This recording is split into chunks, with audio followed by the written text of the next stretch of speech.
আসসালামু আলাইকুম প্রিয় ভিউয়ার্স, কেমন আছেন সবাই? আশা করি ভালো আছেন। তো আমি ইলেকট্রিক্যাল নতুন চুলায় রান্না করছি, তাই ভেরি এক্সাইটেড। অনেকদিন কষ্ট করেছি, বিল দেওয়ার পর আমরা গ্যাস পাই না, মাসের পর মাস, দিনের পর দিন, রাত জাগতে জাগতে প্রেশার বেড়ে গেছে। তো যাই হোক, আলহামদুলিল্লাহ এতদিন রাইস কুকারে পাক করছি।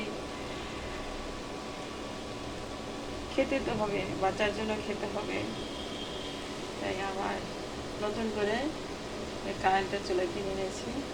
এটার দাম পড়ছে, এটা হচ্ছে ভীষণ কোম্পানি, এটার দাম হচ্ছে 5,000 টাকা। আমি এখন কাসকি মাছ চচ্চড়ি করছি। এই দেখতে পাচ্ছেন, মাছটার কালারটা খুবই সুন্দর হয়েছে। এখানে আমি নতুন আলু পেঁয়াজের সাথে একদম চিকন করে কুচি কুচি করে ফেলে দিয়েছি।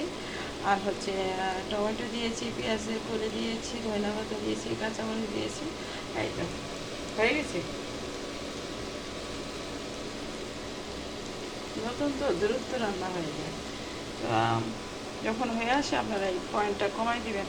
এই পয়েন্টটা কমাই দেবেন, যে আমি কমাচ্ছি 600, 400, এই 200 করে দিলাম, এই 200 করে দিলাম। এখন হয়ে যাবে তা, মানে ওটা নিচে হিট আছে চুলার, হেঁটে হেঁটে শুকাই যাবে, চচ্চড়ি হয়ে যাবে। ঠিক আছে। আর সবার আগে নিজেকে সেফটি ফার্স্ট। কারেন্টের চুলায় রান্না করলে আপনারা কাঠের চামচ দিয়ে, কাঠের ফালকা দিয়ে, কাঠের চোটা দিয়ে নাড়াচাড়া করবেন।